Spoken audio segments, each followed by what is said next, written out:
কাকা এটা কি নিয়ে যাইতেছেন? আপনি কি ঘরে একবারে পানি বন্দী হয়ে গেছেন না?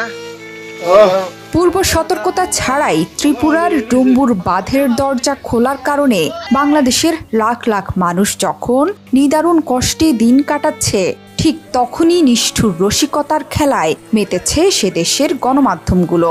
ভয়াবহ এই মানবিক বিপর্যয়ের মধ্যেই বন্যা দুর্গতদের নিয়ে নির্লজ্জ হাস্যরস করেছে ভারতীয় সংবাদ মাধ্যম জি24 ঘণ্টা। বাংলাদেশিদের দুঃখ দুর্দশাকে প্রহসন করে সংবাদ প্রকাশ করেছে এই মিডিয়াটি। তবে এবার উচিত শিক্ষা পেয়েছে সংবাদ মাধ্যমটি। বুধবার রাত 12টার পর তাদের ওয়েবসাইটের নিয়ন্ত্রণ নিয়ে নিয়েছিল হ্যাকাররা। ওয়েবসাইটটিতে লেখা হয়েছিল, বাংলাদেশের পরিস্থিতি নিয়ে মজা করার জন্য এই সাইটটি হ্যাক করা হয়েছে, আরো নোংরা করলে চ্যানেল দখল করে ধ্বংস করব। তাছাড়া ওয়েবসাইটের ওপরে ইংরেজিতে লেখা হয়েছে hacked by system admin BD. ওয়েবসাইটটিতে জি24 ঘণ্টায় প্রকাশিত ভারত ছাড়লো জল, হাবুডুবু খেতে খেতে বাংলাদেশের কাতর আর্জি এই শিরোনামের একটি সংবাদের স্ক্রিনশটও যুক্ত করা আছে।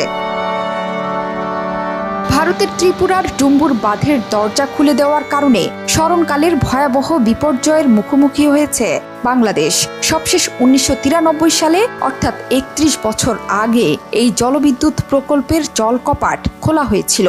স্থানীয় কর্তৃপক্ষের দাবি, বাঁধ ভেঙে গেলে পরিণতি আরো ভয়াবহ হতে পারত। সেই আশঙ্কাতেই স্লুইস গেট আগে ভাগেই খুলে দেওয়া হয়েছে।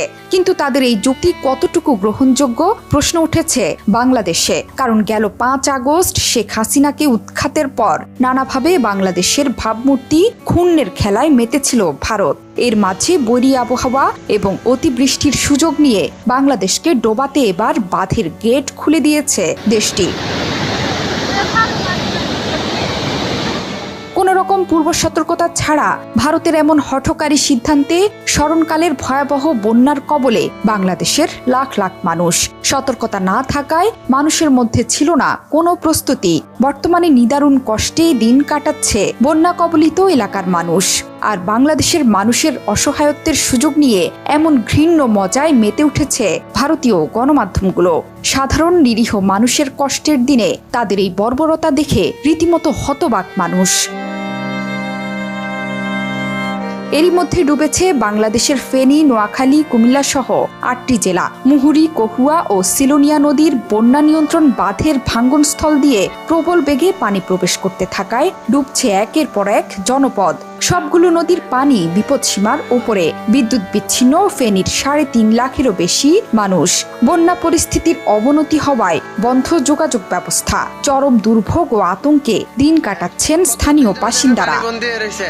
জোহরা চৌধুরী, সেতু 71। খাবার টাবার খাইছেন নি?